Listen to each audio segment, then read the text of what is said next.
this morning. Okay. Not too bad. Okay. Where are you, Bill? Are you? I'm in New York. Oh, New York. Hey, Oh, Ty. nice. Okay. Hey, Ty. Hello, hi, Ty. Where's everyone else? San I'm in. Diego. Oh, nice. I'm in Boston. Cool.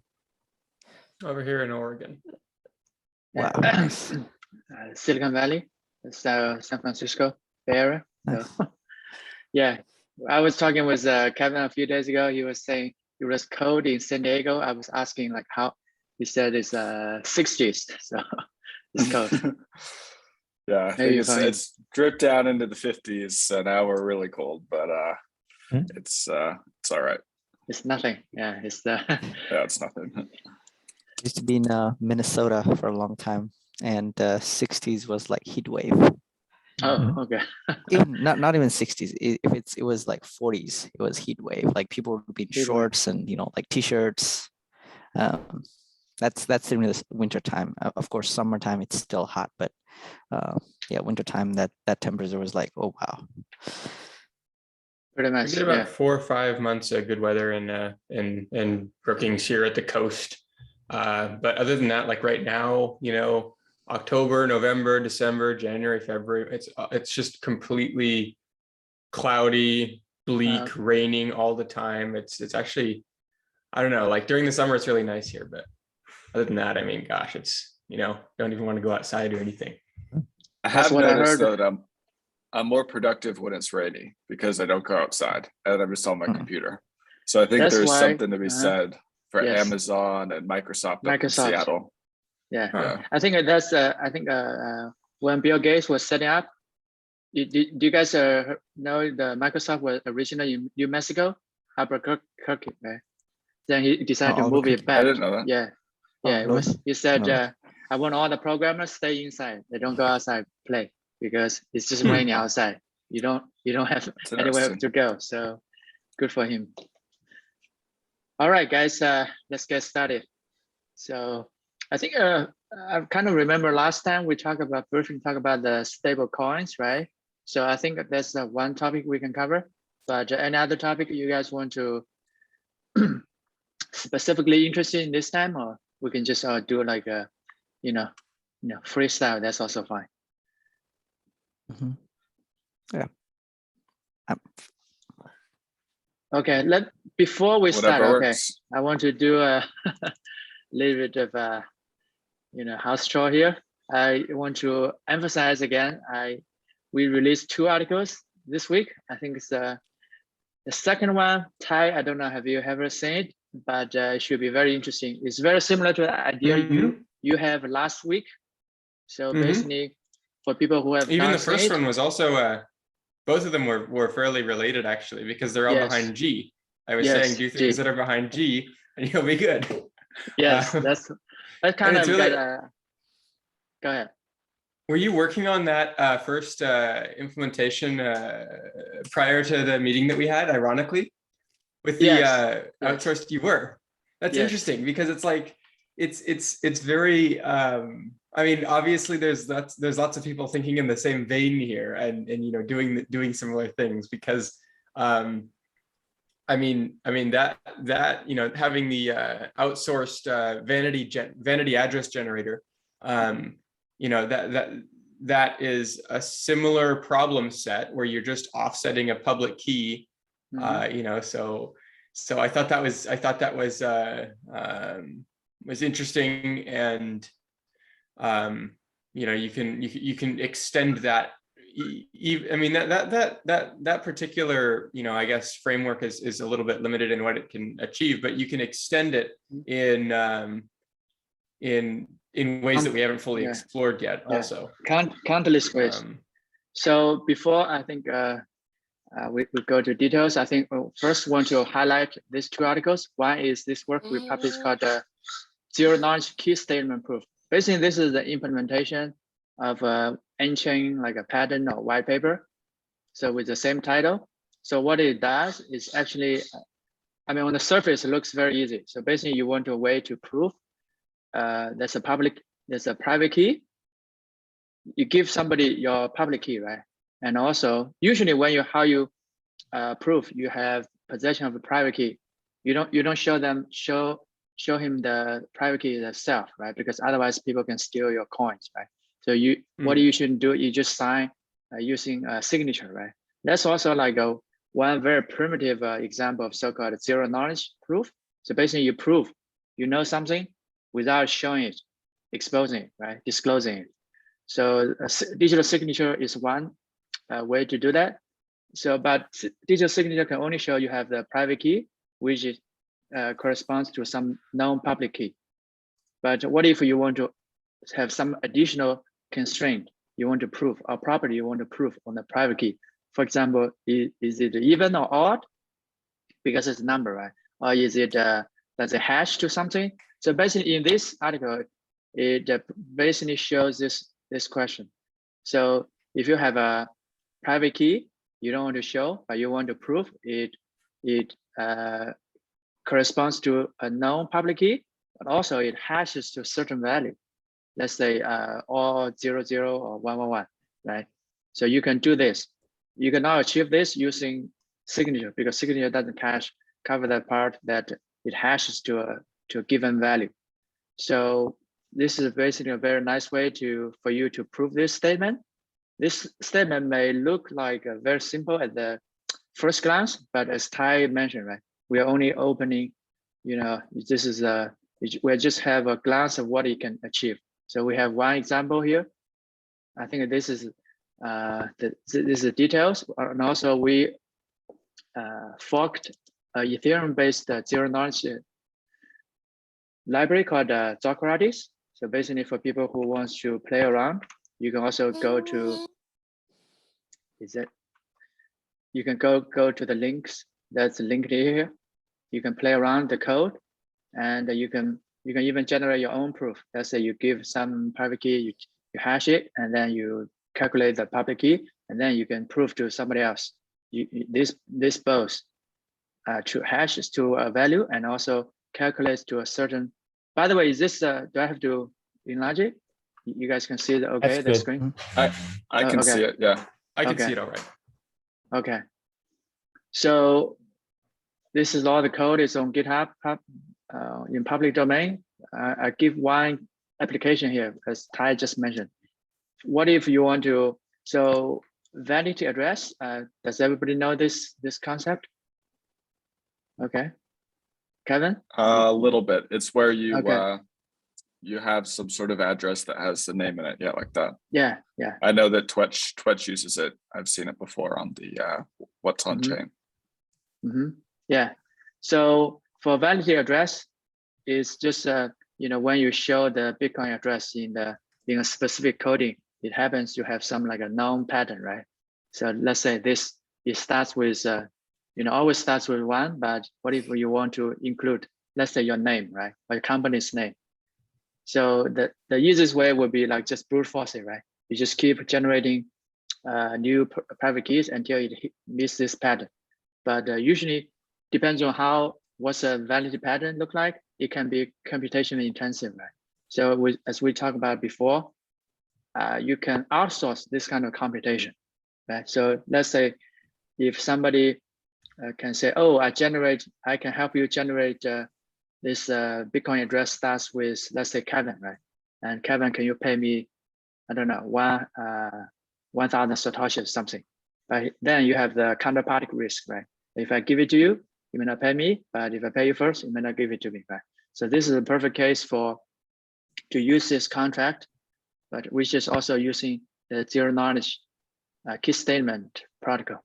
So I'm not going to cover all the details, but as Ty mentioned, it involves some kind of like a first like a elliptic curve calculations, and then you can translate this problem essentially to a key statement problem. Basically, if I can give you this this number, it hashes to a certain value, then this is the secret I need to generate the validity address.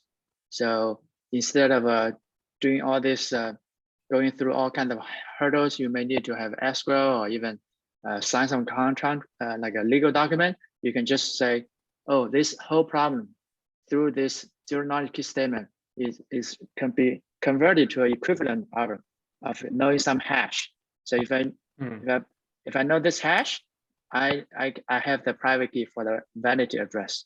So basically, again, it's like an atomic swap, right? You pay me, you got the secret, and then using the secret, and only you can generate the private key for the corresponding to the vanity address. So which is a very nice trick. So I mean, I didn't list the contract here, but the contract is very easy. It's just you have some X hashes to a given Y. That's it. So it turns out it's a very very nice property. I think I'm going to release at least one more example by end of this week. So stay tuned here. If you haven't known this, is strongly recommend to go through this. I think don't worry about too much about all the details because it can be a little bit of I try to avoid math, but it turns out it's unavoidable, fortunately, and hopefully that doesn't turn away too many people. So that's the number one thing I want to. Anybody, any comments or any thoughts? What I've done just to kind of highlight this a little bit is if you check the Zoom chat, while you were speaking, I generated a vanity address for Kevin. Oh. Now this is a very don't actually use this because I put the address in the private key, so I know that private key. So don't actually use it. But but what we can do is with this contract as a good example. Kevin could give me, or we could have an arrangement where this could be done trustlessly, where I don't get to have Kevin's private key at the end. Where right now, I have a thing that I generate vanity addresses, and so I made a 5-letter vanity address just now, and there it is. But the problem is that I have the private key as the person who generated it. So yeah, just a little illustrative example of a better way of doing that, right? So don't actually use that address. Yeah, we could after we upload the video, we can put this address to the in the show notes and ask everybody to donate to this address. So Kevin can receive it, right? Yeah, we'll keep the private key private then. Private key. Yeah. Okay. Yeah, Ty will definitely keep it confidential. So don't worry about it. How many of those could you do you think? Is there like how long does this take? Well, no, I'm saying like how many one Kevin things it depends on addresses are there? I mean, there's tons of them, but it probably millions, or did you maybe trillions? Probably a lot. Oh, there will be a lot. Yeah, they're gonna be a lot. Think of all the digits that follow it, right? All those alphanumeric digits that follow it. Yeah. Oh yeah, that's a lot. And then how did sorry to interrupt. No, go ahead, Kevin. How long did that take you to generate, Ty? Well, I have some hardware that is it quickly?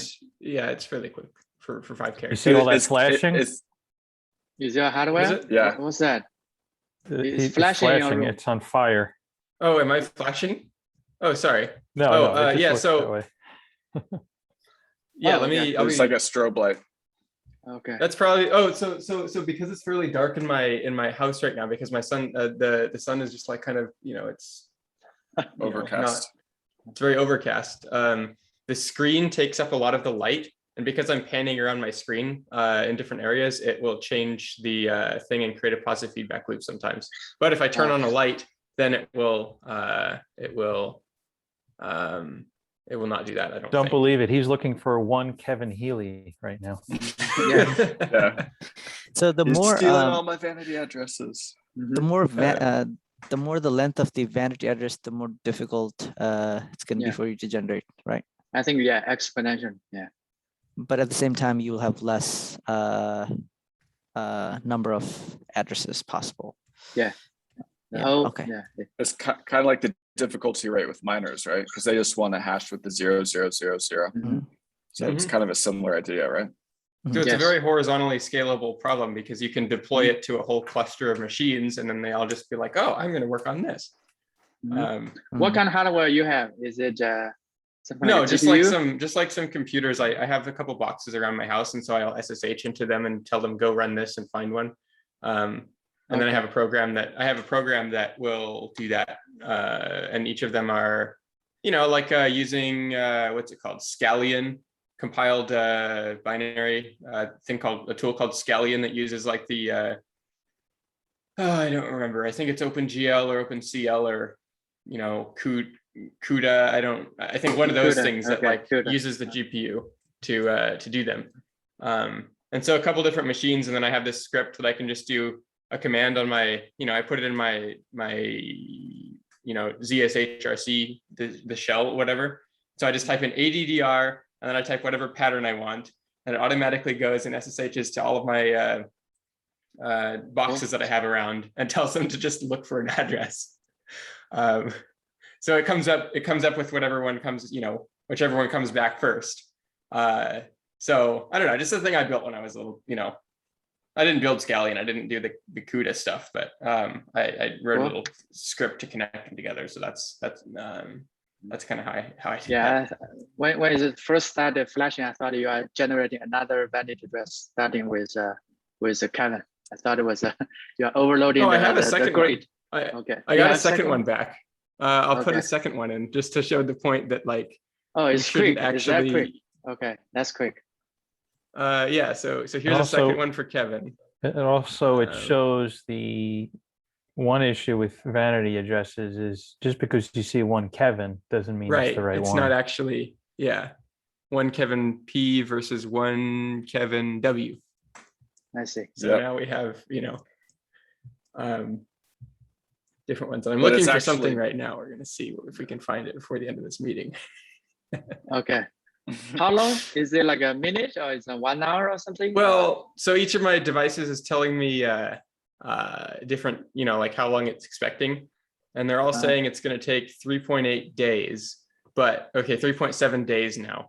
But I have I think 4 devices that are working. So it might be under 1 day. And if I get really, really lucky, then it might be within this meeting that I generate. I'm trying to generate one sCrypt.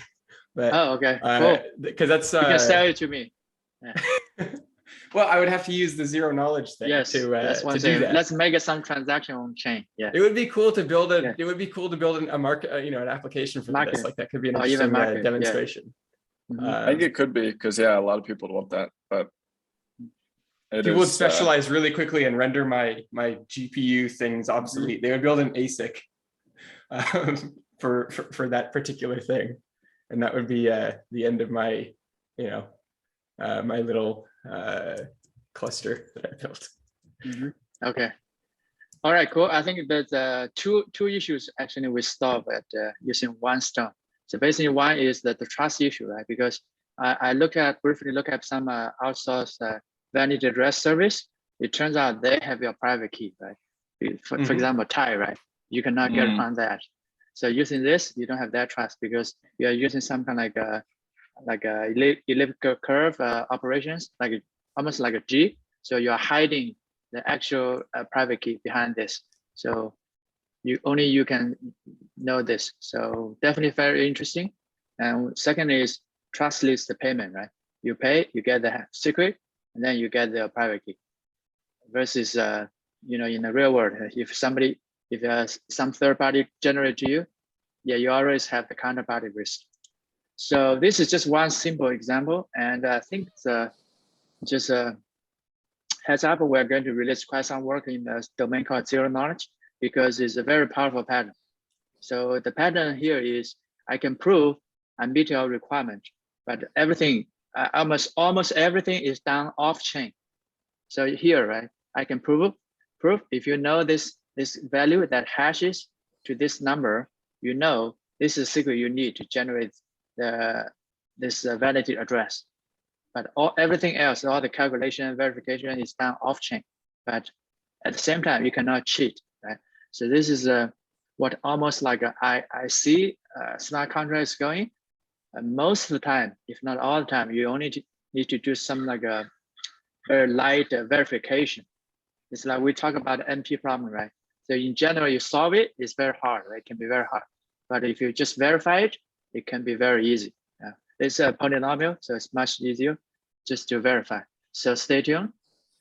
So the other one I want to highlight, which I like personally like better, I have to choose one. This one is much better because it's very easy actually. If you after you read it, basically what it does, if you remember, we released some Oracle articles before, right?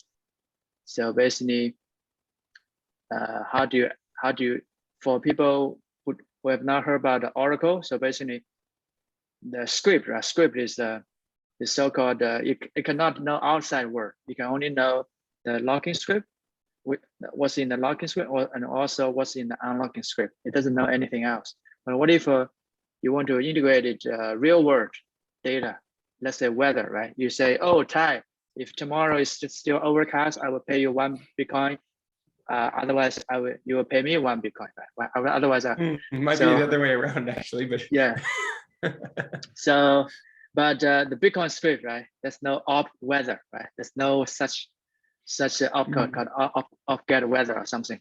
So you need to have some Oracle, this entity, to import this number from outside into the smart contract. But here's the thing, right? How do you know? How do you verify this data is you can trust this data? Usually, the way is you have some kind of like a trust third party. They also have the public key, right? Then once you have the data, it's like a digital signature. You can verify this data is actually signed and proved by this Oracle. But because we don't have that direct signature checking in Bitcoin, so we have to resort to something called a wrapping signature, which is also published by nChain, if you guys can remember. So basically, the wrapping signature allows you some third-party Oracle to sign some arbitrary data, and then within script, you can very easily verify. The verify is very, very easy. It's like, yeah, this is only, the verification is probably just a few arithmetic operations. That's it. So that's what most, I think all the people in BSV so far, they have been using this digital signature for oracles. For example, the token swap you have heard about, or sensible contract, they're all using wrapping signature, but which is very good actually, very nice. But it would be even nicer if you don't have to use a new signature algorithm, right? Because in Bitcoin system, you know, when we have private keys, we are signing, it's already a digital signature. It's just, you cannot sign abstract data. It will be very expensive. So what the new scheme is doing is what if you can sign just the data using ECDSA based keys alone, reuse it, right? So then you don't have to go to any other type of digital signature. You can you don't have to generate wrapping signature, private key, public key, and do all this kind of like a little bit of a non-traditional signature because it's not widely adopted in Bitcoin system. What if we can just reuse existing keys, right? You already have private key, right? You can just use that to sign. It turns out, yeah, yes, you can. With some very like clever, I think that the Euclid curve arithmetic at G, everything is revolves around G. So if you want to interested, you can check out the details. But the end result is with a slightly bigger like a script, you can just reuse your regular Bitcoin keys to sign abstract data. So other people can also just verify and knows this data is authentic. So definitely check this out and poke around. And I hope to see some people, maybe Ty, you can start, you know, getting some, I know you have an Oracle service, right? Is it based on Robin? I don't have an Oracle service. I have a lot of different APIs, but I don't have an Oracle one. You don't? Okay, maybe time. I don't know. I know that's you know, so what you're doing, if I understand properly, is using checksig, and you sign the transaction output, but you're adding the hash of the data to the private key and generating the expected public key using the addition of the original public key plus the same hash. And that way you can verify that, you know, you want to verify that, you know, of course, the data is what was, so you're checking the hash and then you're checking the key, and then you're checking the. Yes. I mean, that's a very like. It's a very Bitcoin native approach. Like that seems like that seems like that's the way they intended to do that, because you don't even need multiple check sigs if you don't want, right? Because you can use one of them to unlock the previous thing, right? Or whatever, you know, how you normally use check sig, and then you could have the same one, you know, because you're already signing that with Zcash none, whatever, right? And Zcash, what is it? Anyone can pay. Right. So yeah, seems like a very creative way of doing things. And you know, oracles could just publish those, you know, little packets signed already, or they could and they could be kind of used as input and then checked, or because yeah, right now you have the oracle has to sign every transaction that uses the data, right? But I'm trying to think of a way to do it how they wouldn't in the that's one like a little bit of a constraint compared to Rabbit, because Rabbit you just sign, you don't know, you don't have to get involved in the contract signing anyway. You have Alice, you have Bob, you don't know, you don't care. You are like a website, right? You just keep publishing, let's say, weather, and every day you publish the weather. You sign it, you broadcast it. It doesn't matter. And other people who want to take this data and use it in the contract, they'll just grab it, right? You don't even know this contract or whoever is involved in this contract. But in this one, I would say caveat for this, the oracle has to be involved. Let's say you want to sign this transaction. You put the weather data, right? You have to give it, let's say Thai has a Oracle service using this scheme, ECDSA based Oracle. You have to send it to Thai, and Thai has to sign it first. And then you get it back, and then you add your signature, the public key, your hash, whatever. Then the only side is the Thai has to be involved. And sometimes it doesn't matter, because the Oracle is like always online, right? You can just send a packet there and get it back. Usually it's fine, but that's just I don't know if it's possible to get rid of this constraint. Maybe Thai, you can think about it later, yeah, or well, everybody else can think about it. It's an interesting. It's an interesting thing that I've noticed actually, time and time again throughout Bitcoin, and as we go and figure all this stuff out, right? Like peer-to-peer transactions requires the other party to be involved, right? And then we have the one that you talked about at the beginning of the week with the vanity addresses, but that scheme requires the other person to be involved and interact, right? Yes. And this and this also. So I see this theme emerging between these things that are being built, and it requires like even like the paymail stuff where we receive on behalf, but it requires the paymail server to be online and to know what's going on. And this Oracle now has to know what it's signing or what transaction, you know, it's involved with, because now it's got an input into that transaction. So I think it's almost I don't want to say it's a property of Bitcoin, but it seems to be, I just note there's a trend somewhat, which says something like people have the people that are involved with an exchange in any capacity are going to have to be involved, interactive, and sort of actively participate in that exchange and know what is being signed and all of that stuff. And so I don't know. I thought I would note that it seems like an emerging trend, that maybe that's like not. Maybe it's not a bad thing. Maybe it's the way that it's supposed to be, or maybe that's the way Bitcoin wants to be, so to speak. I don't know if that's a thing that makes sense. Yeah, in the zero knowledge space, just very quick. In the zero knowledge space, that's actually the two types. One is so-called interactive. So basically, what the Thai is saying, you need to different parties, they have to go back and forth. It's almost like a TCP/IP. You have to do handshake. But you also have another type of called non-interactive. In general, non-interactive is better because it's like you are sending somebody Bitcoin, right? You can also, if he's not online, it's fine, right? You just send it to his address. When he's come along, he can take money. So you have two types, yes. And usually it's better to have a non-interactive, so you don't have to always online, right? It's just better, more convenient.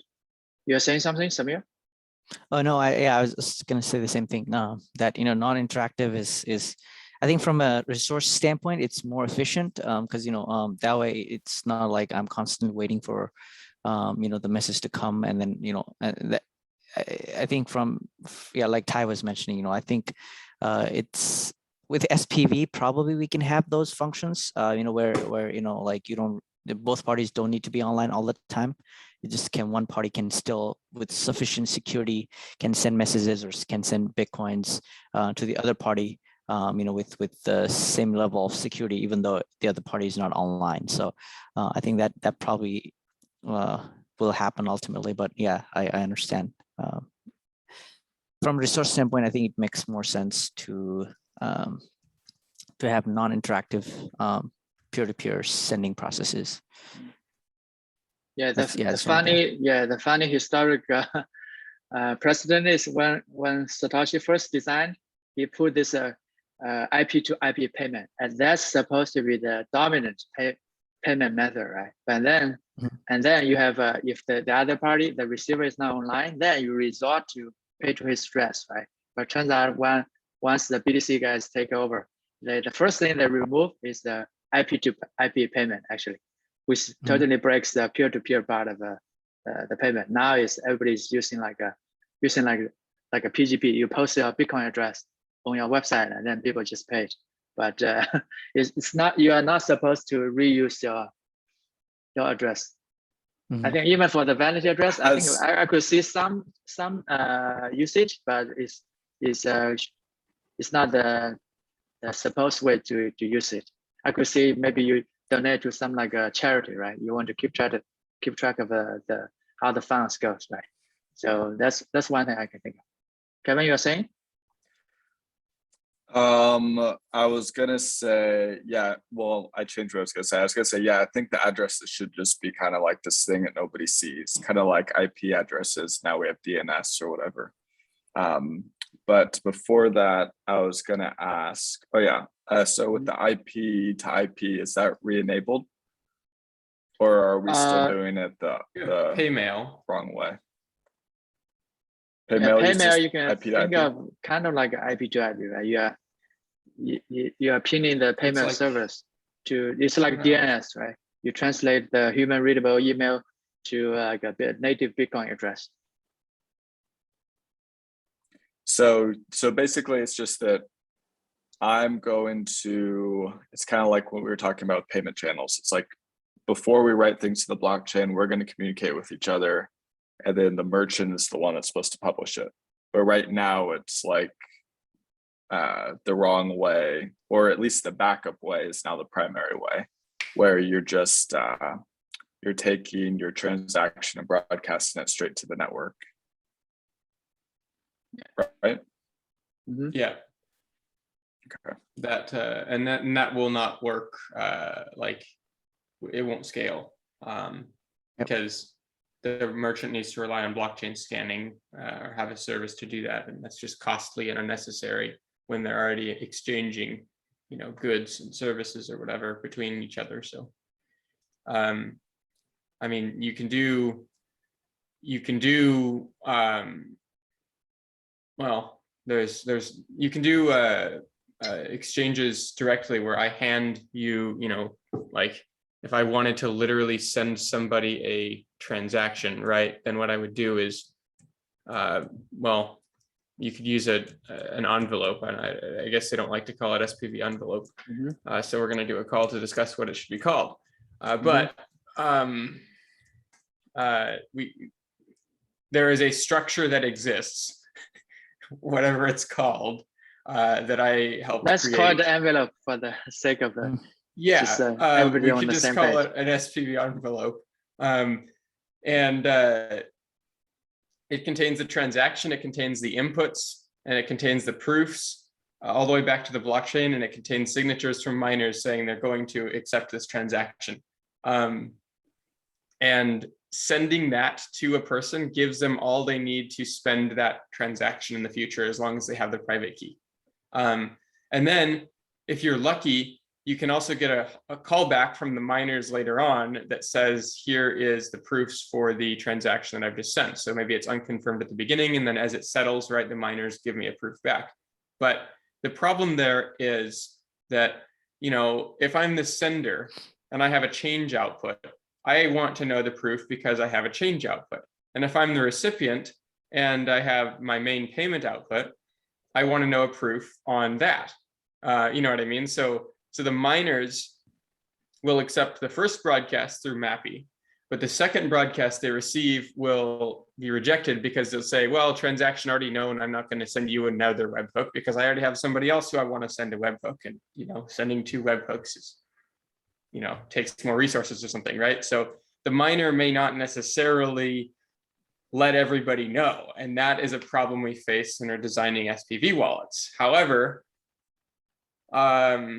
the solution that I proposed for that and that I am currently building is a thing called cast quarter, which is that the parties to the transaction designate the broadcast of the transaction to miners to a third party called cast quarter, which broadcasts and records. So it gets the thing from the miners back. It's the designated recipient of any double spend notifications or SPV proofs or anything like that from the miners. And then the parties to that transaction know which specific cast quarter they used, and they can go to that cast quarter and say, hey, I sent this transaction a while ago. Is it ready yet? Or can I get my proof yet? And that way everybody involved can get access to the proofs on all of the outpoints that they want, without having to rely on this long chain of, you know, signed things that are signed by miners and users, but which don't actually directly go back to the blockchain. So you have to rely on, oh, was this double spent or what have you? And so there are structures that exist for that stuff, and there are systems that are being built to enable the widespread adoption of those structures, and that is the way to do payments in Bitcoin. But one of the examples, it was in that video exposing Blockstream's something or other, but it was yeah, false narrative. False narrative. Okay. But Craig talks about the Deconomy 2017 or 18, and he talks about how people were saying that there's a vulnerability, but there's not, because the merchant who receives the payment is incentivized to broadcast to the network as soon as possible. And he gives the example of, like, you know, back in the olden days where people would get a check and they'd go to the bank and they'd cash their checks multiple times a day because turnover is super important and cash flow in the business. So I think when you were talking, you said something about, you know, everybody wants it to settle so that they know, like, what their change address is and that kind of stuff. Vested interest. And, you want to know what where your output is, right? Right. I mean, either it's not been spent or it has been. When it's not spent, you have it in the input or in the one that you've, you know, your previous thing. And when you have spent it, now you've got to know which UTXO, you know, so which one's your active UTXO. And so I think when we talk about who broadcasts, there is, and I actually, Craig and I disagree about this a little bit. Maybe it's not even a disagreement. Maybe it's just a misunderstanding of terms. But I believe that when a transaction is, every person who has a vested interest in any output of a transaction should broadcast that transaction because they have a vested interest in one of the outputs. So if there's no change output, I as a sender may not care. But if I do have a change output, then I'll probably broadcast it too. I mean, you know, I want to know what my UTXO is. I don't want to double spend the old one. I don't want to spend the new one when it doesn't exist yet, because I'll get, you know, TX missing, right? Missing inputs. So I think the output receivers of any transaction, which may be the merchant in all cases, but may in some cases also be the sender, should take some steps to ensure that their transaction is known about. Because as the sender, I want to make sure that I have the right UTXOs being tracked. And so like all the Dojo users on dojo.average.systems, the UTXO manager, it does that. It makes sure that like, yes, I sent this transaction and now Dojo needs to know which UTXOs are to remain active. And like Money Button broadcasts, no matter what, like you send it to somebody else, it'll hand it to them, but then it'll also broadcast itself. Like I was trying to build a compatibility thing with Dojo and Money Button, and it's kind of compatible, although it's a bit janky because they don't do SPV and paymail. And I think I'm the only one that actually put SPV envelopes into paymail as of yet. But the point is that like, even when my Dojo server responded, so here's what happens, right? Money Button sends me a transaction peer-to-peer. And then my server comes back and says, no, I reject that. Sorry, it's an error. And then Money Button basically says, too bad, I've already signed it. I've handed it to you. And now you have a signed transaction that you could broadcast, even though you think it's an error. We're going to send it anyways because it's already been signed, and so we may as well, or something like that. And that's an interesting thing because it means that in that context, like, I mean, what are the ramifications? What it really comes down to is every party needs to do their due diligence. Every party needs to have logs and know what they specified. And that way, if something was created that wasn't specified, whose fault is it? We can go and look at all the records and see. But no, at the end of the day, like the sending wallet is going to, I don't want to say in all cases, but is probably going to send off that transaction. And maybe there's a discussion or a question, a thread that needs to happen in the MetaNet Slack or something, and we can work that out. But those are my thoughts on it as somebody who has built a UTXO management system, or and I think that the people at Money Button, Handcash, and whoever would agree with that. Although maybe it's not the ideal thing. It's just that we need to know that proof on that change output because we need to know what UTXO to spend, and we don't have that if the also sorry Ken. Go ahead. So and also like if we are just going to scale Bitcoin to like say millions of transactions, so I would ultimately want my UTXO changes to spend it again before the next block is mined. So in those scenarios also, I think it's important that we the merchant can wait for whenever, but it's important also that we would want to broadcast that right away, because if I'm within a 10-minute or even like via smart contracts or whatever, if I'm trying to spend my UTXO like multiple times in terms of based on the changes, that means like each of those transactions have to be broadcasted as soon as possible. So I think there's that incentive there as well, where the sender is required to. So if you think about like if you use the check metaphor, where, and I don't know, I've used checks like maybe 24 times in my life. I don't use checks that much because I'm still young. Really? You don't pay tax? So I don't know how many. Okay. Well, no, that's one of the times I use checks, actually. It's for my tax payments. But now you could do ACH, whatever. But anyways, when you do if somebody doesn't cash your check, then you're like, all right, well, they didn't cash the check. And I think it actually expires after like a year or two or something.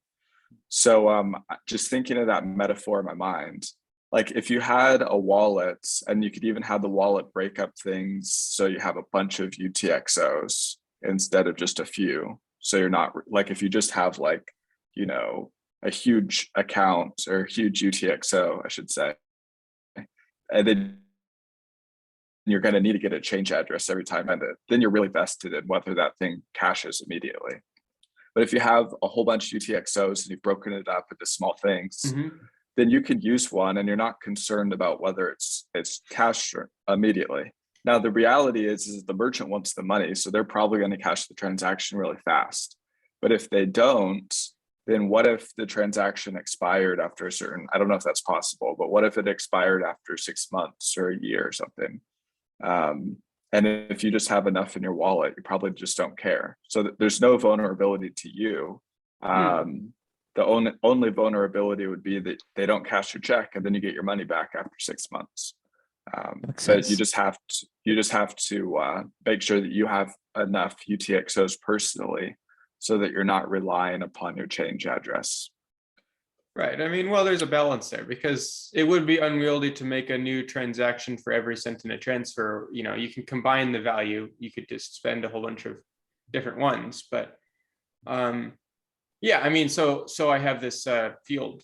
You can set a receive policy for your, XPub on Dojo, and it's max number of desired P2PKH UTXOs, max number of desired P2RPH UTXOs, and you can set minimum desired value for each UTXO and other things like that. And you can say, like, you know, I'd like to have, I don't know, at most 100, and each of them should be at least 50,000 Satoshis or 5,000 Satoshis or whatever you want the number to be, and set everything up how you want. But and then it'll only select the ones that are necessary, and you know, usually a very small change output arises because you know, you've got not exactly perfect change every time. But so that's why it's kind of more like a cash than a check in some sense. But I agree that there is and most of the time, like, people aren't going to spend most of their UTXOs in most transactions. But I mean, yeah, it depends on the amount of value exchange. Depends on, yeah, I guess, just vested interest in what you know, what are you interested in when are you interested in seeing the availability of that change UTXO? You know, because it gets input immediately, but then it's flagged as like, oh, this is not yet authentic. It's not yet enabled. It's there, you know, it's sitting as a UTXO that exists, but can't be spent until, or shouldn't be spent, I don't believe, until we know that it can be. Yeah, and so, like, if you have like a monster UTXO, like a lot of people do, if you're doing what's on chain, where you just have, you know, all this, then you're really vested in the transaction going through right away so that you can get your change. But because otherwise you're basically like locked out, you know what I mean? It's like, let's say you have like $1 million in your UTXO and then you spend $1. Well, you're waiting for that to be broadcast before you could spend your other 999,000, right? And so, so yeah, but if your wallet was set up properly where you just had a bunch of $5 bills, so to speak, and if you're gonna pay, you know, $5, then you just, here's one, and you could give near perfect change, and you have it all broken up, so you're not vested in whether that's, you know, in the next 6 months or whatever. It doesn't. Right. I mean, obviously you'd want it to happen fast, but you lose $4 for 6 months if you're spending $1 and you got $5 bills, you know, and it's like, yeah, that kind of that's it just seems not ideal in some way. It would be better to not.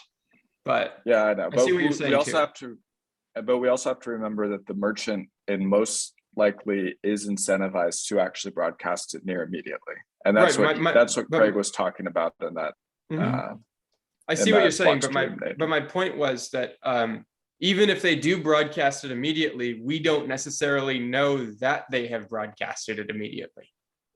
And because we don't know that they have broadcasted it, we don't have the SPV proof on the change output, even after they've broadcast it, because I mean, we have to rely on them to send that proof back to us, which is something they have no economic reason to do, unless we have the miners somehow let our wallet know as well, having the miners let multiple parties know, which is a, you know, a fairly unsolved thing as of yet, but you know, we're getting some things built, I guess, to make that more.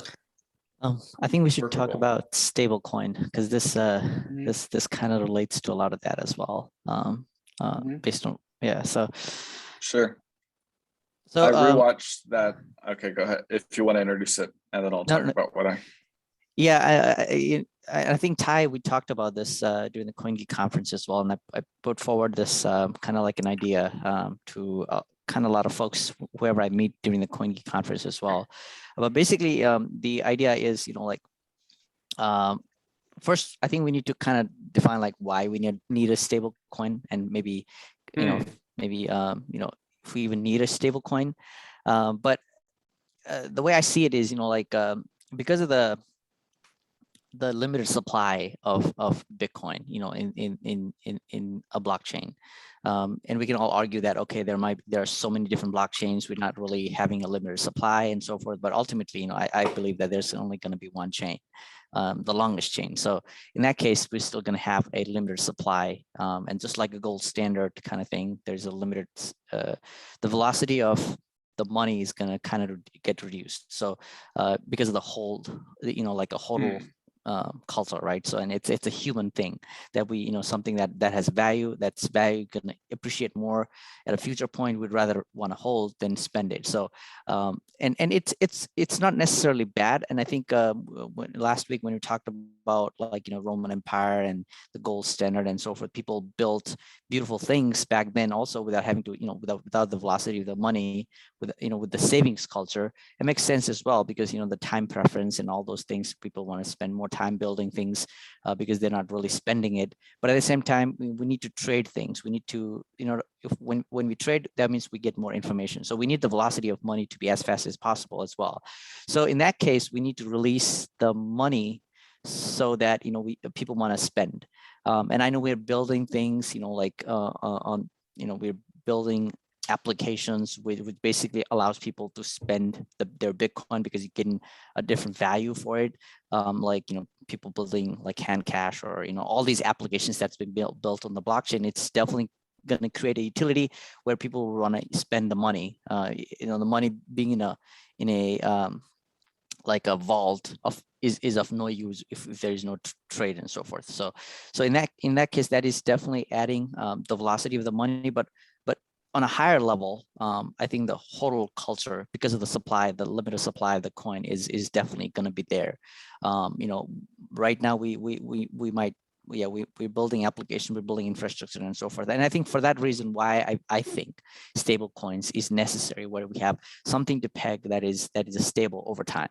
And on a bottom line, and I was talking to George Gilder as well, and he I think if you guys remember, like maybe a couple of CoinGeek conference ago, in a panel with George and Craig, and George asked why there's a cap, why there's no, how you couldn't stable of value, and why you made the cap of 21 million. And at that point in time, I don't think Craig had an answer, and he was like, it was well, like, what are you going to tie it to? I think was his answer. And because everything else is changing in value, so it doesn't make sense. You just need to have a cap. Yep. I thought Craig had a good answer with that. Yes, I think it definitely it was. I mean, that definitely was a good answer. But at the same time, I understand where George is coming from as well. Where like if you don't have a value that's stable, people would rather not want to spend that money.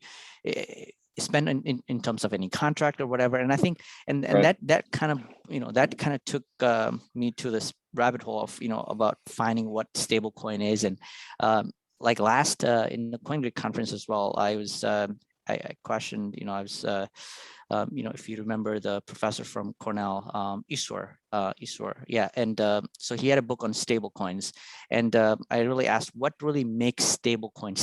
We talk about, pegging against the US dollar and so forth. But the answer is, I'm having a very hard time finding what makes stable coin stable, what makes it valuable. And the high level understanding that I have got so far, it's not a definite answer, but a high level understanding that I've got so far is the utility as more people make use of the coin itself or whatever, that kind of like really that kind of really gives the stability over time, and that makes sense as well. And also like pegging US dollar. The US dollar is backed by the US government, the central banks and all these. They're making the decisions where they manage the risk. So, and they basically manage how the economy is going, and that's what gives the stable value as well. So those are some of the ideas out there that says, okay, this is how the stable coin is. Yeah. Go ahead. So here's my kind of thoughts on what makes something stable. Is that the more contracts that are in that unit, then it becomes stable. So Right. in other words, if like, because I pay my rent and I, buy my food and all this stuff, and there's all these things. It's like when you go to a little carnival or Chuck E. Cheese or whatever, and they give you the token, and then suddenly you're using that unit, and you have all these different games that you can play, but they're denominated in that unit. Okay, well, those prices, there's so many options and there's so many things that I could use with that token, that now in a sense it's become stable. Even though it's really not. Like in the United States, like everybody uses dollars and like I pay my rent, whatever, but like they're creating so much money. Like I was looking at this the other day, and like just the spending bill, or like, when they do these $1 trillion packages, and I was looking at it and I'm like, I could like win the lottery like 3 times and still not put a dent in this like spending bill. Like that's how much money is. Yeah. Like, and this is just like going to random people. And if you read the thing, like some of these are like highly dubious. Like this is like just stupid money. Like why? And it's like worth like two lottery wins, like big ones too. I'm like, oh my God. Like, so like our money is being devalued, right? It's being devalued. There's no question. But because we have 300 million people and all the people around the world that use the US dollar for their contracts, it's supposedly stable, right? Yep. It's stable because, people just, they denominate things in dollars. So when I am going to pay rent or whatever, then I just store dollars and I know that next month I'll be able to pay it because I have a store of these things. But then there's other things that happen when you realize, oh my God, maybe the US dollar is stable. And one of those things was there's this beggar on the corner who like had this, and I'll make this a short story, so don't worry, but he was like windshield wiping cars. And like, you see that sometimes, and like when I was crossing the border in Mexico, you'll see that, and like, it's not very expensive, obviously. And I had a thing of dates. I'm like, here, I'll trade you the dates, which was like about $5 worth of food for a windshield wipe. Because, and I was actually like, I was probably not wanting to do it because I didn't want to encourage this behavior over here. But I'm like, I'll just do it. And the guy got pissed at me. Like he got furious. And he said, you think I want to do this for a bag of dates? And he pulled out 100, like literally like a money clip, and he started flipping through $100 bills. Like this literally happened. And he's like, that lady gave me $100 bill to wipe this. And I'm like, I was just like, I very rarely like drop, I very rarely am mean to people, but I dropped an F-bomb, like F you, and like I just drove off. Like I was so pissed. But like that's a signal that if this guy's getting $100 bills for wiping windshields, like the money is messed up. You know what I mean? It's like, that's just crazy. But if you think about it, if you live in a wealthier, like if you like wealthier people tend to hold their money in stocks. And so when you create all this money, it generally goes right to the stocks. So then the stocks go up fast, but the wages don't increase as fast. And so, unless you were wiping windshields, of course, then they increase pretty fast. Well, yeah, but it's in one of the nicer neighborhoods, and so most of the people are owners of some sort of asset, and so you'll see the prices inflate a lot, but it doesn't affect them so much because they're not working for wages. They have assets that are just increasing in value. But then the beggars in this neighborhood can get a lot because it's like, coronavirus, we've printed all this money, but most people that are owners of assets, they've actually seen it's a good year for them because the stock market has gone up, but it's not for society because we've just debased our currency. And so we're creating these huge gaps. If we keep on doing it, it'll be like in some countries where they just have a really big split between the upper class and the lower class. There's not a healthy middle class. And so anyways, that was my story of just saying how the currency is stable just because people contract in it. And so if you want to make a stable currency, either you have to have one of these other ones like the US dollar put onto it, or you just have to create like a little token like they have at Chuck E. Cheese, where you can use this for a lot of different things and get people to contract in it. And that's what makes it stable. I think that second thing you mentioned, having a one that is the unit of account for contracts, is what Bitcoin is. And I think that will make it stable. I don't know that there is room for a third type of currency derived from that, because I don't think that, I mean, you can't make outputs that contain those things if they're on Bitcoin and then spend them as inputs and use them. Bitcoin's value is derived from its use as a ledger and a mechanism by which contracts can be created and settled. And I think that's where a lot of the value comes from. In terms of velocity of money, I don't think people are going to spend money in order to buy needless things. I think they're going to use, or I don't think they're going to spend Bitcoin to buy needless things like they might with a fiat currency. But I think they will spend it because they literally need to spend it in order to gain the tangible benefits that are received from spending it, such as by the creation and redemption of contracts with other parties that would be very conveniently denominated in Satoshis. Because, I mean, think about it, like if I'm doing a contract with somebody and we're both using Bitcoin, there's this little field and I could just use that for my denomination, or I could use a stable coin on top of BSV. But because it is the lowest layer, it is very convenient and will therefore, I think, become widely used as a means by which contracts are executed. And I think that will encourage a high velocity of money because of the demand for contracts. And that would provide in my view, an offset to the HODL culture, which I don't even think is as prevalent on BSV to begin with, because people say, Craig actively discourages people from like, oh, you should not hold Bitcoin SV unless you want to use it as a commodity in your business. Like, why do you hold? Does anybody HODL grains of wheat? Right, is one of the things he said, and it's like, maybe if you're a farmer and you have a very good need for it, maybe if you're making something out of wheat and it's directly involved with your business. But other than that, like if you're just hodling BSV, it's an economic inefficiency that is market's going to punish you for that, I think.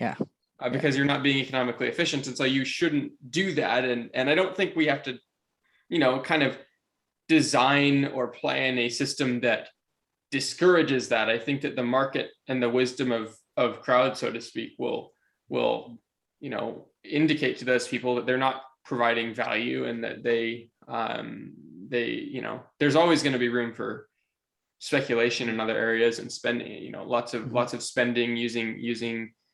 I think that the velocity of the US dollar is going to increase because it's going to be decreasing in value so much that people are going to get their paycheck and go run to the store immediately and buy their food before it gets worthless, or not worthless, but values less. And so with that in mind, I mean, Bitcoin is, I think, necessary and good the way it is in that regard, in my view, and maybe we can, build some fiat, more transparent fiat currencies on top of it, which might be stable in certain regions, and that could be a good way to add value. But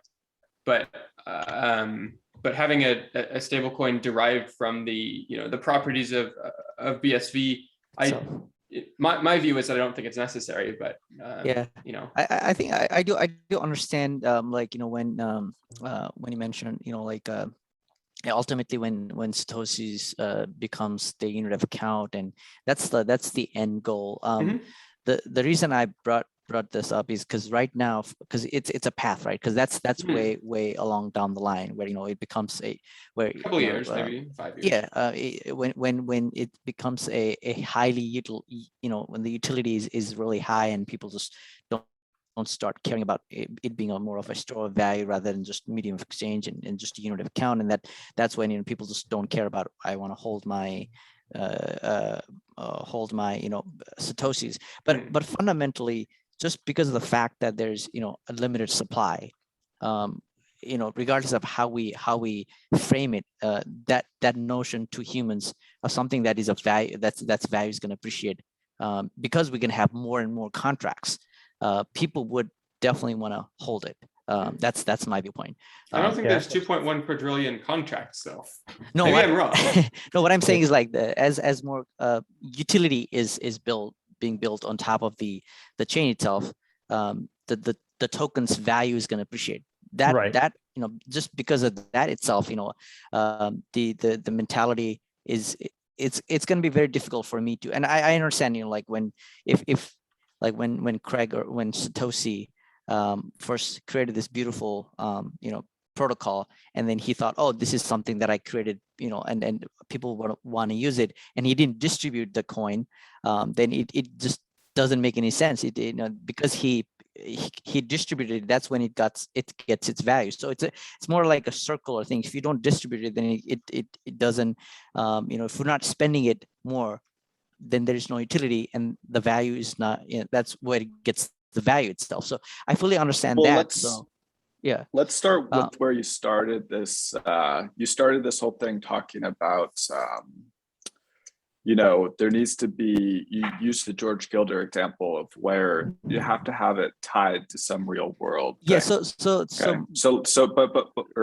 me just finish my thoughts real quick. So now I lost my train of thought. Hold on. Okay, so I actually agree with, I think that there has to be a cap just so that you have a standard unit of measurement, because everything is always moving all the time.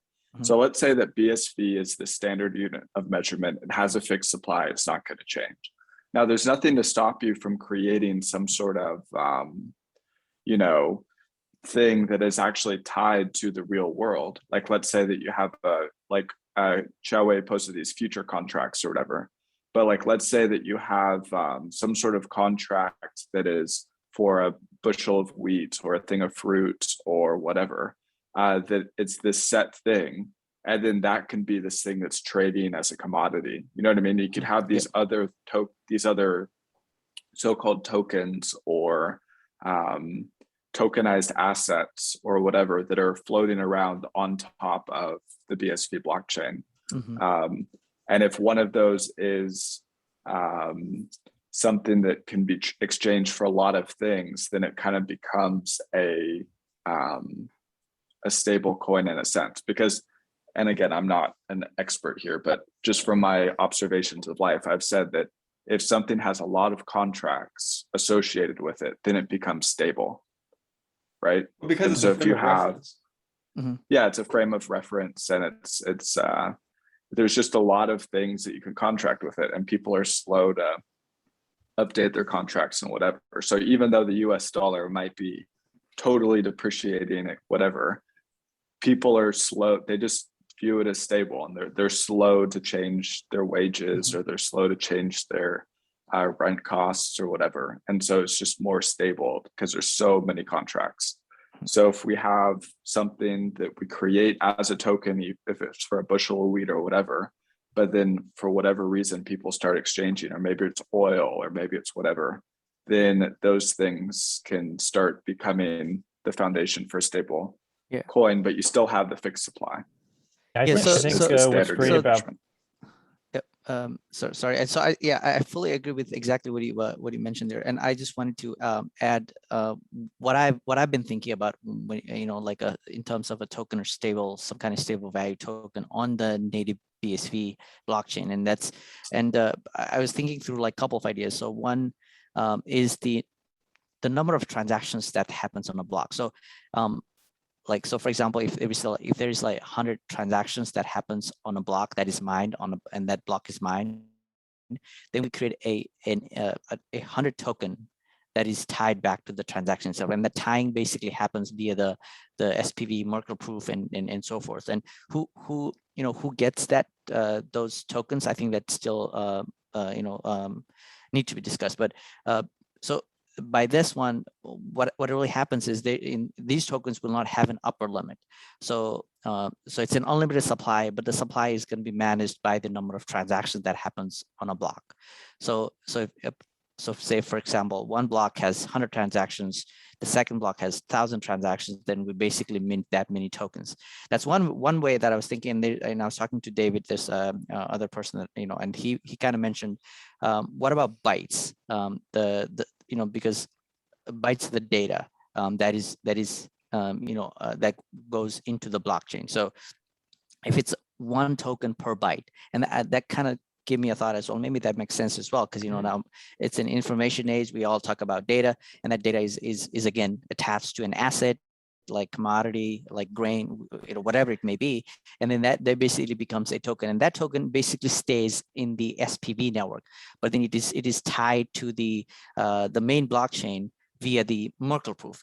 And the incentive for us to exchange those, or exchange those tokens via between users is for us to be able to transact or maybe send the SPV proof itself, the Merkle proof itself, for any token to different persons. So that is one of the incentives that kind of creates like an economy for this token. So that's a whole a thought that I was giving through in terms of a stable value. And then I don't know, maybe what do you guys think about this? And I have a paradox. Yes. The paradox. Okay, go ahead. The paradox is that I think that the paradox may actually crash the entire system immediately, because when you create a transaction which tries to spend one of these tokens, right? You're adding more bytes to the blockchain and thereby decreasing the value of the token that you're spending. So for example, if you have, 20 bytes that you're trying to spend, and you make a transaction which tries to spend those, that transaction itself will occupy 250 bytes and thereby negate the value by over 10 times in that particular case. But maybe it's not like that. Maybe you're trying to spend 10 megabytes of this. So we have this unit. Maybe we could call it megabytes. So how many megabytes of the blockchain have ever been mined, right? And that could be a number of tokens. So like right now, I think it's like 1.5. It's like 2 terabytes, right? So we've got 2 million megabytes, and so each of those megabytes is a token. When you then spend one of these tokens, you are adding more. You're consuming more. What's the word I'm looking for? You are you're putting more transactions into the chain and thereby devaluing the token to which you are at present spending by some negligible amount. And so the more the blockchain scales. The whole point, I think it makes sense. I just don't understand, and I wanted to give you the benefit of the doubt and rewatch it back, but I don't understand what the point of having this inflating currency is. Why? That isn't tied to anything. And I wasn't talking about you, Ty. I was talking about Samir when he introduced this idea, and I didn't understand. I don't understand it either. Okay. I'm just entertaining the idea a little bit. Yeah, I think any kind of stable coin that's created is going to be a more digital dollar, and it'll be inherently no more stable than a dollar. Look at what's happening now to the dollar. So only more of that is going to happen. Maybe you could somehow use, multiple currencies and have bickering governments maybe counteract each other. Yeah, exactly. Special like what Diem drawing rights, about. SDRs or whatever, so maybe you can get a little more stable, but at the end of the day, it's a fiat currency, so it's eventually going to blow up. I'm not afraid of hodlers because the more people hold, the more the value goes up. The more the value goes up, the more people want to buy Lamborghinis or houses or whatever, and eventually it gets stable. And it can't go up forever. Yeah, I'm curious. Do you think it has that... to be tied to real world? Okay, go ahead, Ty. Oh, I was just going to ask Bill. Do you think that if we had a fiat currency that was deployed on chain,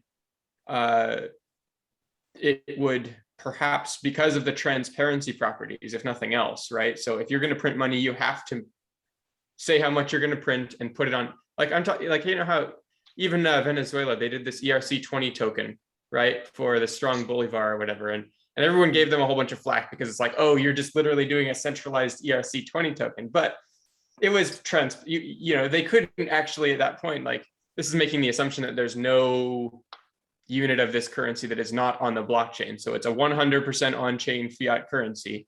The transparency properties associated with that would perhaps, I don't know, do you think that might have an effect on the... Sure, it'll take a little while for people to figure out how to game it, or the government to figure out how to game it. What's not transparent, what will never be transparent, is the decisions that the government's going to make that they're not talking about. So as soon as they make the transactions, they inflate it by X, they inflate it by Y, they deflate it by X, they deflate it by Y, then, oh, look, it's transparent, we know what to do now.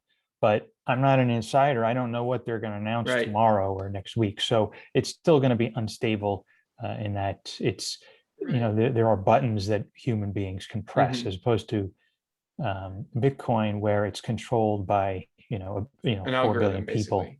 You know, eventually will be controlled by 4 billion people instead of, 400 or whatever. Right. I mean, like, we've got the, I see what you're saying with that. Like, even now, we kind of do have a little bit of transparency with the Fed, because, like, you know, they did in fact release a 5-page PDF document on their website a couple of days ago that said, oh, we're going to inject $105 billion into the economy this month instead of 120. So look at us, you know, we're, and then it's going to go down to 90 billion. So transparency in that they released this PDF document on their website. I think so. I see what you're saying, and maybe there's some, like, I see what you're saying there. Yeah, and so I think what the idea that was just flashed into my mind is that I think we're conflating inflationary currencies with stable coins, and they're not. The only reason the dollar is stable is because we have all these contracts. I think that's the point that I was trying to make. Yep. And it was built over time, and then we started inflating it, right?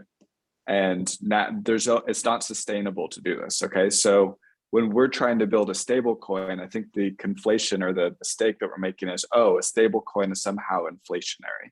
Well, but so we have to have this thing that's stable, constantly increasing. If it's going to be a stable coin, then you're going to have to, define stable with respect to dollars. And dollars are inflationary. So there you go. Yeah, and that's what I'm saying, and that's is that nothing is ever stable. I always put it in quotes, and I reference that thing called faking it, because it's not stable. But what you can have is certain, and this is where you started with, and this was George Gilder's point, is that you can have some real world things that are important. Like we always measure inflation against the consumer price index, right? The CPI, I think is what it's called, and it's like a basket of goods, milk or orange juice or whatever, but even that's not stable, because habits change. People don't drink as much milk, or they drink almond milk or whatever. So not even that is a stable value, but it's close enough where you can have some sort of CPI where it's a basket of goods. And what I'm saying, and I just thought of this during our conversation, so it's not a fully developed idea. But what I'm saying is, if there are certain real world items that we could tokenize, whether it's wheat or whether it's the whatever, and then those are now circulating, and we could build contracts for them, then you see what I mean? Is you could do a derived thing from that or something.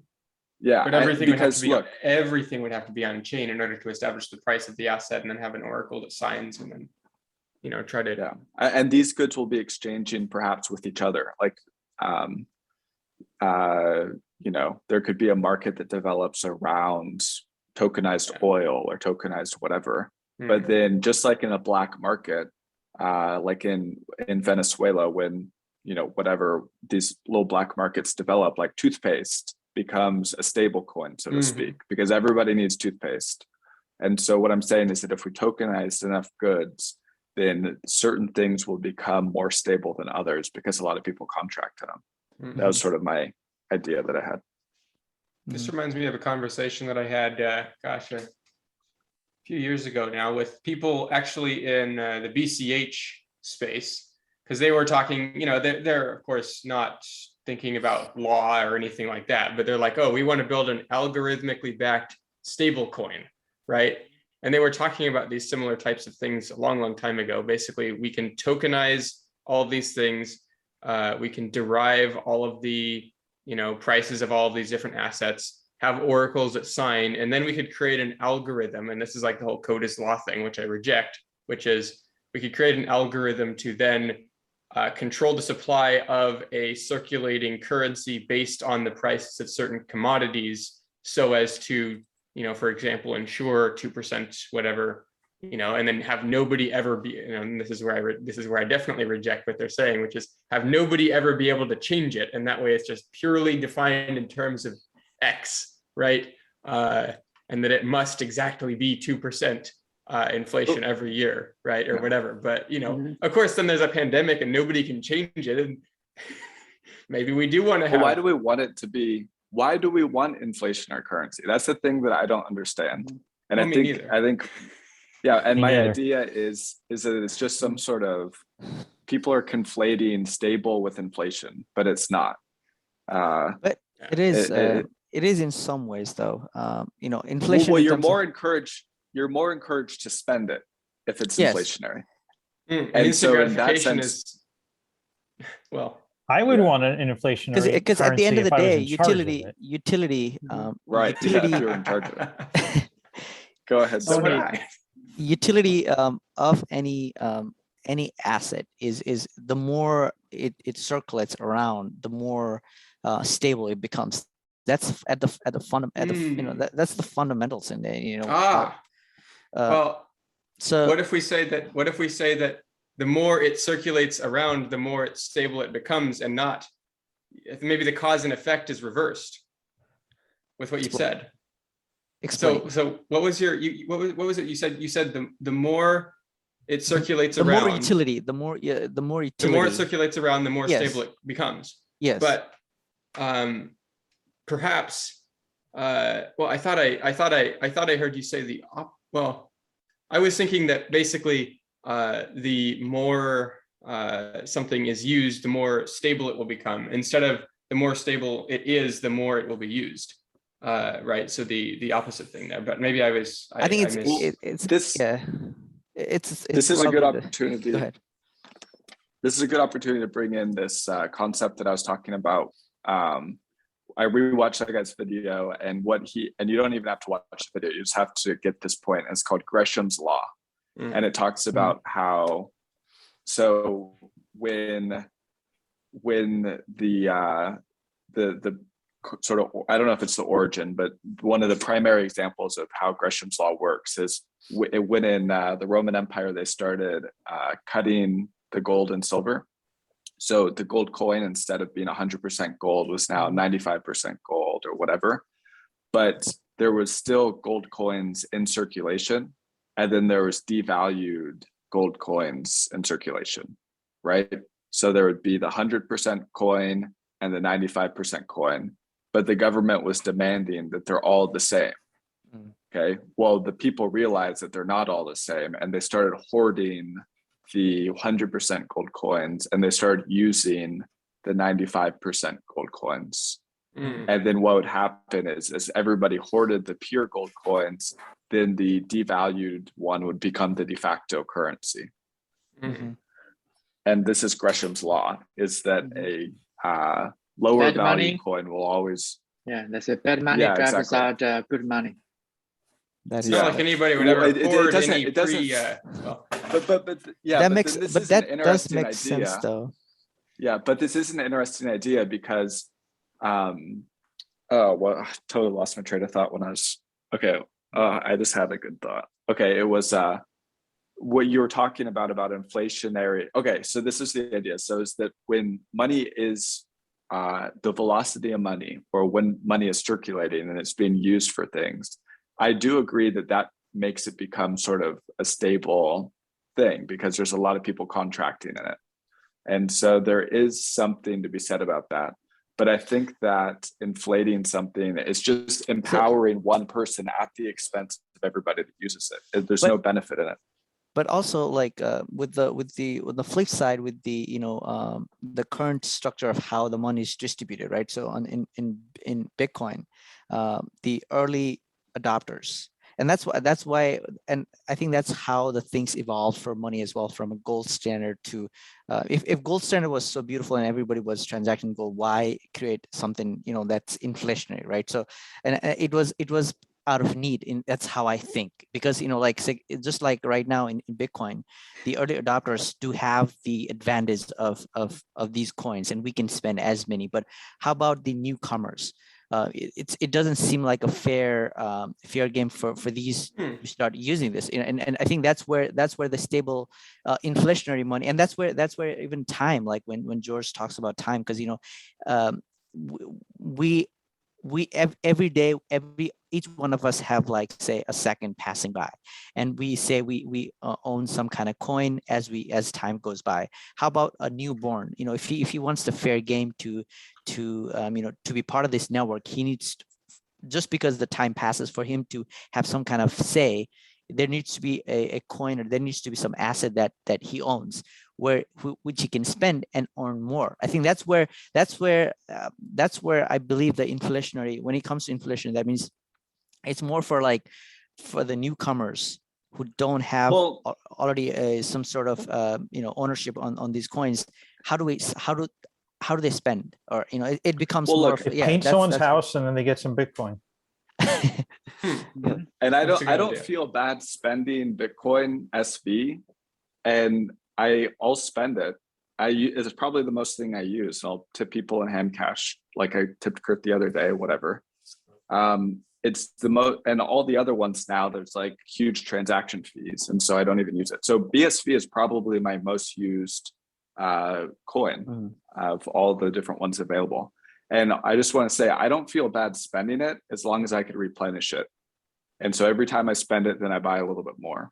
And so that's, Yeah, we've all been talking about the spending side of things, but what about the other side, the receiving side, getting paid in, like, okay, we're spending all this money on all this stuff, but like, we spend US dollars because we get paid in US dollars at the end of the day. Otherwise, we couldn't spend any of them. I mean, we could because we have them saved, but like, other than that, like, it seems like. Yes, Samir, I just wonder. So the whole reason, my understanding, you bring up this topic is because if you find something is deflationary, people are going to HODL it forever. Is that your main concern? Or I mean, that is one of the concerns, but at the same time, like I'm just looking at it from the other side, where why is the need for inflationary when the supply, there's no upper limit, there's no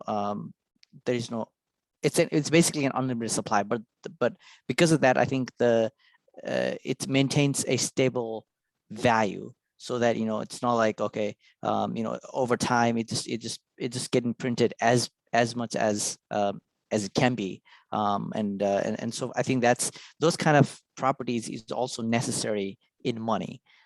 That's where. But that's the part. For my mind, I think that's an assumption, right? You are saying you have to almost like the amount of money has to be, proportional to the number of goods and services in society, right? That's how people usually will argue about 2 or 3% inflation. Yeah. But here's the thing. I think one, historically speaking, right, before we have this kind of fiat money, which is only like I think it's 50 years when Nixon decided to decouple this money. So even before that, right? I think the US, even in the 19th century, went through the most rapid economic boom, right? At that time, the money is not. Instead of now, everything is getting more and more expensive. Actually, the reverse is going. And the fact is the economy is growing almost like the fastest in human history, right? So you don't necessarily have inflation. I think that's, I'm a common conspiracy. But maybe that's why the central bankers and all the Keynesian economists want us to feel that way, because then they have the control of the money, right? Because you can always point out there's some counter evidence, right? Which I just point out. The US in the 19th century, they are not, it's not inflationary, it's deflationary. Actually, things are good. And the other thing, even now, if you think about US dollar, in some aspect, it's also deflationary, right? Think about electronics, right? iPhone. You have iPhone, you can either spend, let's say, I don't know exact amount, Kevin probably knows, you can spend $1,000 to buy the latest iPhone this year, or you can not buy it and you use the 1,000 to buy the next iPhone next year, which is much better, right? But if the assumption is true, nobody will, in this sense, the US dollar regard to iPhone, right, is deflationary, right?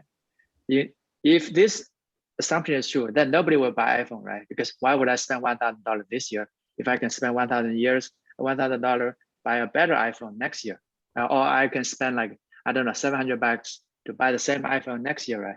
But people have this time preference, right? And then I just want to use it. I need to use it today, right? This year, I don't want to wait. So I always find that argument is very, it doesn't feel like, I can find counter argument why we don't always have to have inflationary money. And the facts is that people are spending, right? Even it's deflationary, people still spend because you have to buy your food, you have to buy your shelter, you have to, even miners, right? They know the Bitcoin is going to increase. They have to pay the electronic bills, right? Electricity bills this month. What are you going to do? And some people, sorry, go. Sorry. No, go ahead, Bill. And some people have to save because they plan on living past the age of 65. So they have to save. And if that's taken away from them, then that's not fair, right? Whereas some people have to spend, right? They've got 3 or 5 kids and they have to spend.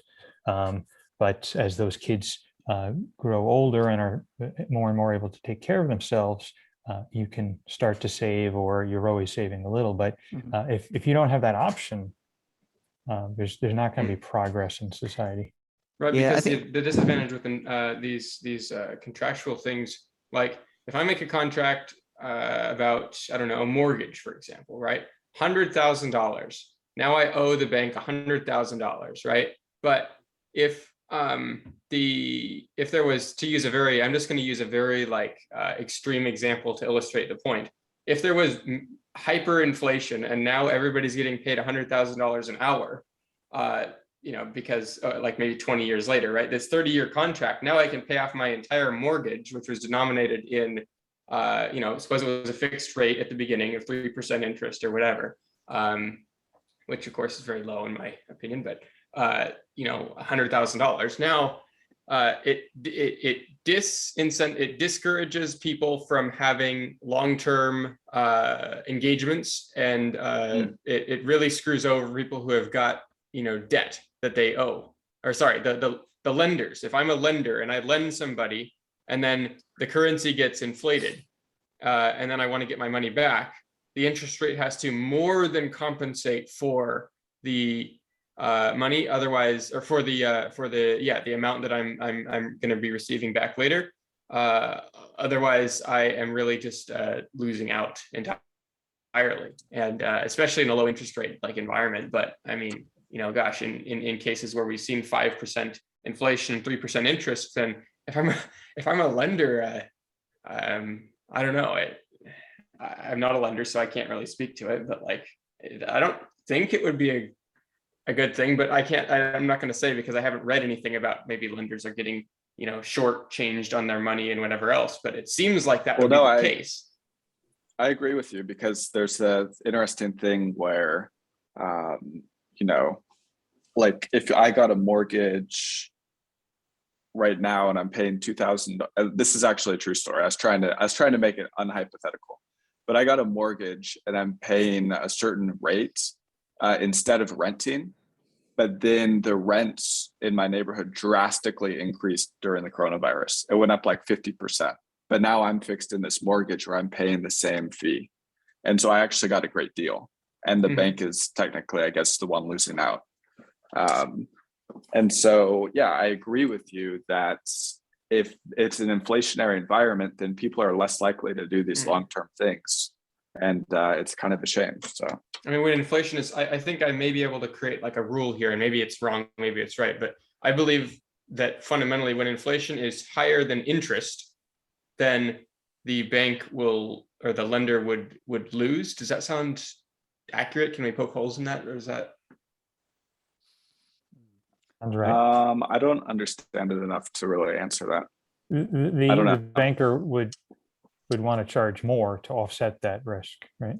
But they can't because, well, I mean, I guess they could, but there's other bankers that are going to charge less because somebody is charging 0.25 at the very, very bottom, and if they're offering for 0.25%, then gosh, a pretty good deal for somebody. Right. So there's normal banking, like there's historic banking, and then there's banking where there's a lender of last resort who can warp things. So you're right, in historic banking where there was not a lender of last resort, where people could, there were runs on the bank, then there was something to counteract. So a question that I wanted to ask to you guys. So as we evolve with like say we decide, okay, there's no need for stablecoin, the limited supply of Bitcoin what we have is going to work. Is it going to scale? Are we going to be able to scale this to 1 billion people, like 8 billion people? Because the idea that, like, for example, I'm an early adopter on this, right? So, but and this is only say 4 or 5, I don't know how many % of the people that we currently have. But my mentality is if I spend something, if I spend my Bitcoin, I want to have more tomorrow.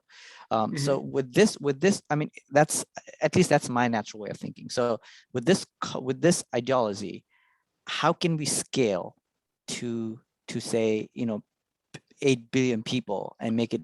And I think that's where I come from, like how I come from, that why if there was a beautiful currency as gold and whatever, why was a need for a Keynesian economist coming out and saying we need a currency that inflates or that remains stable, that has, so why was it really necessary? Because it wasn't necessary. It was wanted by people in power.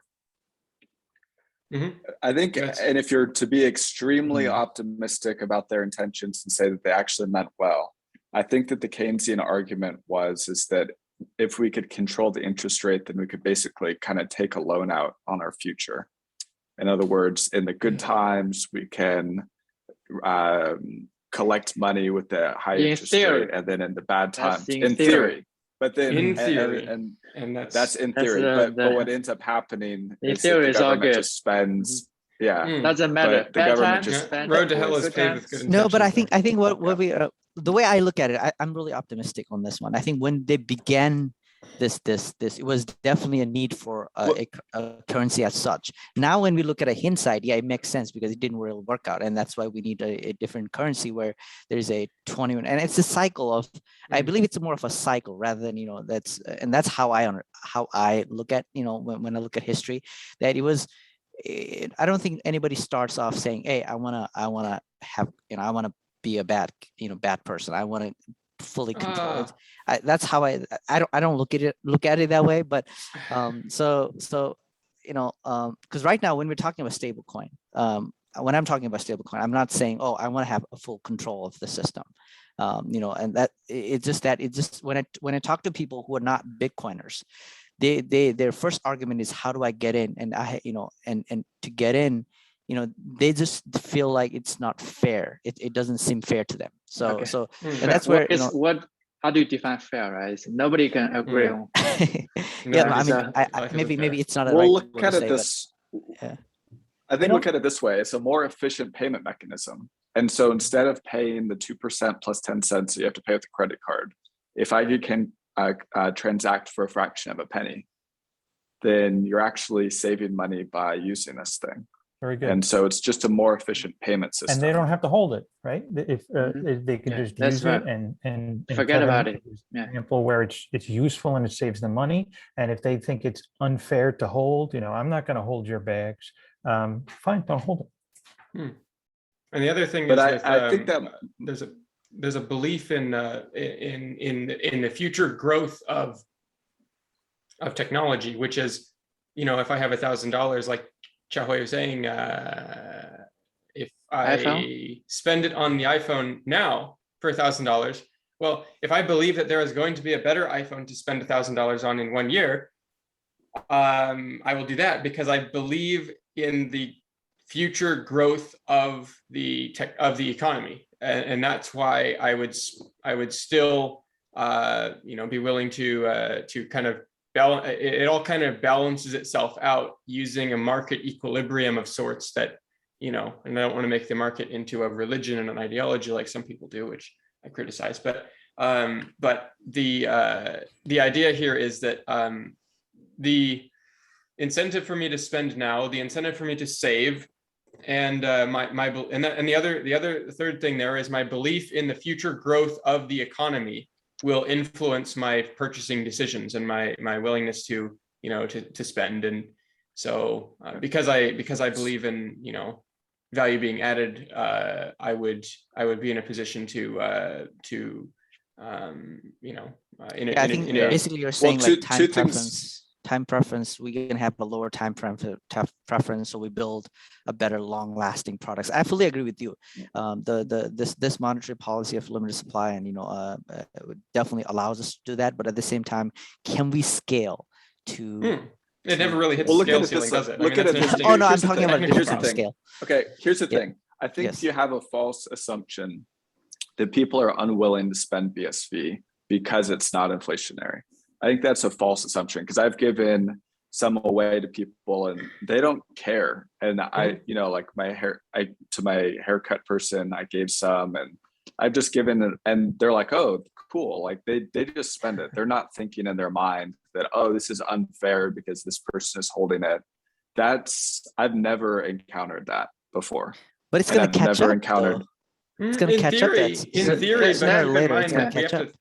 Okay, so if I can try to understand Samir's concern here, right? So it's like a newcomers coming in, they want to participate in this like a Bitcoin economy, but now they're already priced out.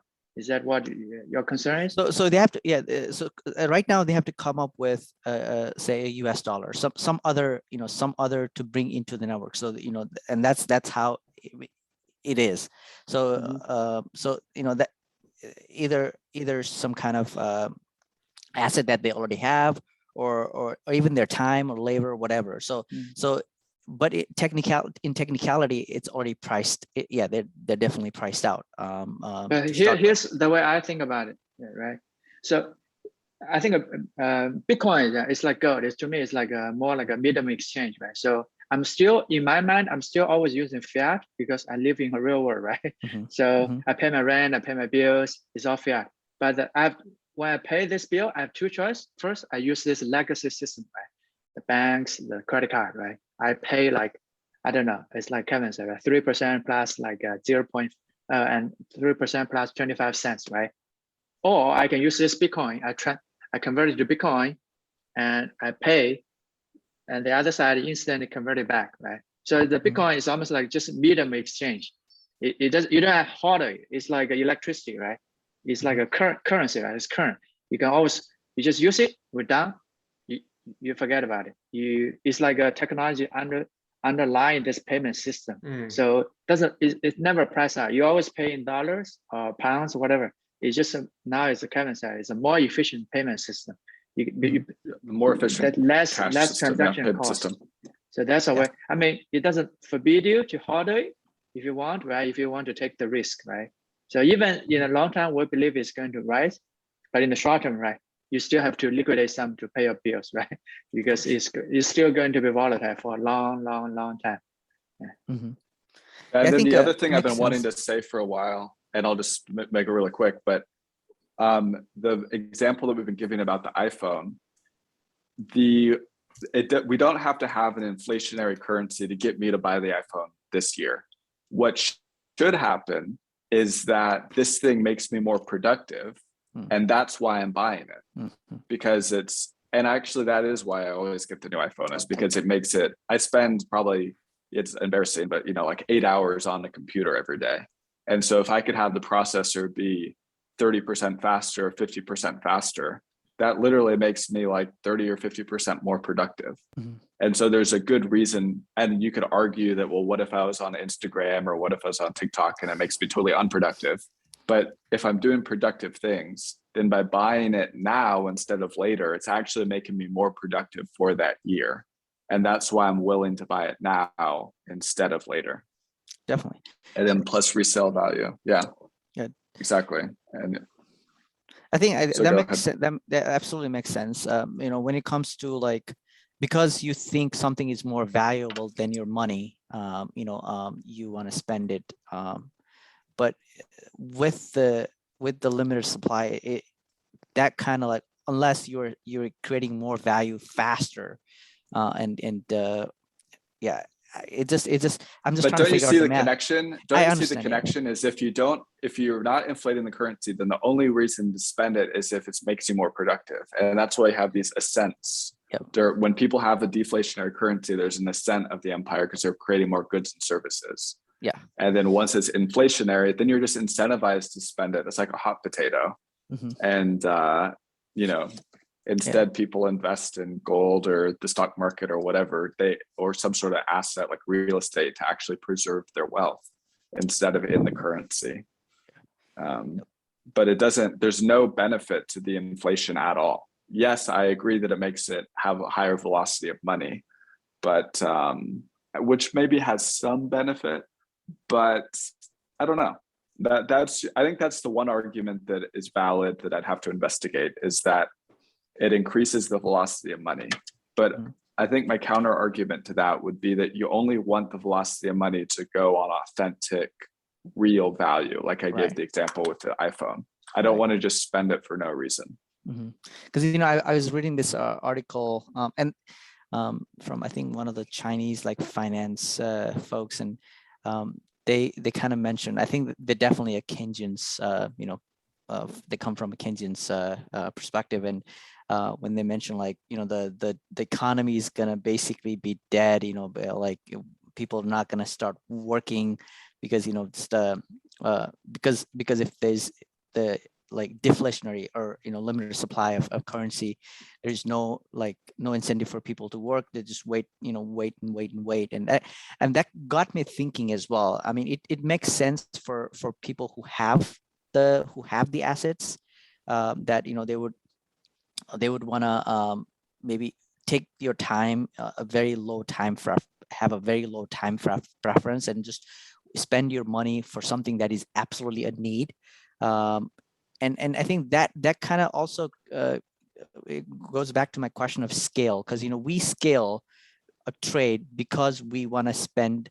We spend on something that we just want rather than need. Because if we only spend on need, then there will be so much less that we produce. Yeah, but it would be all it's going to be of course it's going to be a very long-lasting product. Yeah, a product that lasts for a longer period of time, because we have basically spent so much time building this. I fully agree with you, and the history shows that as well, like the Roman empires. Because if you look at the structures that's been built back then versus now, like the structures are like, whoa, these structures have been spent so much time and built with a lot of value, versus now it's just things get built faster. But at the same time, for us humans to grow, we have to we have to be inclusive of everything. And that's how it seems like to me, the evolution of money. Basically, there's a time where people just, have is governed by a very low time preference folks, where, people just spend time just building things of value. And then it comes to a point where it just doesn't scale. It just doesn't scale to everybody, and that's where it takes off to a different kind of currency where I think that might be a false assumption. Okay, I think that might be a false assumption. I think it reaches a point where people are overcome by temptation to start cutting into the pie and basically taking wealth for themselves without everybody noticing. And but who would do that? Bitcoin disallows that. Actually. Well, like for example, the emperors in Rome, they needed to finance more. They wanted to finance different wars and stuff that they were involved with, and so instead of actually raising the money through taxes, they just wanted to cut the coins, and that's when they started debasing the currency. But like what we're doing today, right? But even before that, what really created for them to do that? Because they had the power. And where did that power come from? You can print money, right? You can print money. No, but the power of goods and services. Look, we have to remember, and this is a really good discussion about mercantilism versus non-mercantilism, basically, is that our true wealth is our goods and services, right? And money is just a tool for exchanging goods and services, but we have to be creating valuable goods and services.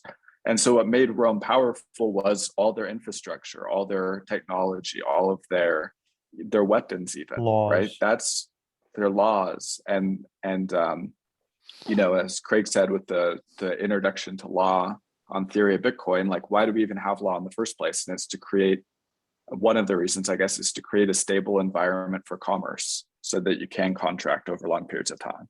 So the goods and services are what make us wealthy. The money supply, if it inflates, then it's not making anybody wealthier. It's making one person, whoever's in charge of and it's not even making them wealthier. Inflating. Yeah, they're just parasitical. They're taking from everybody in order to be wealthy. And Bitcoin is really, currency is a tool. Bitcoin is a tool. And I think Bitcoin is, because of the way that you can't cut coins in Bitcoin, you can't start to cut into the pie of future things and you can still make a hedge on future whatever, right? Like if you're running things, but you can't do it without people knowing. You can't make more Bitcoins without everybody knowing that you've done so, because the whole network would have to, whatever, right? It would be against the whole protocol and everything else, and everybody would know. So I think when you have a global thing like it, one country or whatever trying to force that, maybe it wouldn't. But either way, it's just a better tool is all I was saying. Yeah. And technically people could, whoever, I'm sure in like 500 years, or I don't know how long it'll take, but I'm sure at some point in the future, there'll be a debasement of Bitcoin where somebody gets in the protocol and they change it from 21 million to 42 million or something. Like, I hate to say it, but it is technically possible. And if EDC. Craig isn't around to whip them into shape, EDC. If Craig isn't around to whip them into shape, then they might do it. And so, but what we need to realize, at their peril, exactly. What we need to realize is that the true wealth of society is goods and services. And it's not just increasing the money supply. That's a parasitical thing. And again, at its best, the Keynesian introduction is, we can spend now more for emergencies and then pay it back later. That's at its best. But in reality, I think it's just a parasitical thing, and that we shouldn't spend money that we don't have. So anyways, I think if you want something to be stable, you just need to have more goods and services tied to the exchange of it. Okay, go ahead. Oh no, I think we're kind of like out of time as well. But I fully agree with you, and I think the way I look at things is okay. Although I'm on one side, but also it's important for me to look at the other side where it's absolutely the flip side. When you look at from that perspective, it does seem like, and I feel like it's more of an evolution of the cycle. It's going to happen, like you mentioned. There will be a debasement of Bitcoin as well. But what really creates that occasion is because of how we started, right? So how we started is, of course, over time. I don't think we're going to scale to 8 billion people fairly. There will be a haves and haves not that's going to be created even in this cycle. Bitcoin doesn't fix this, man.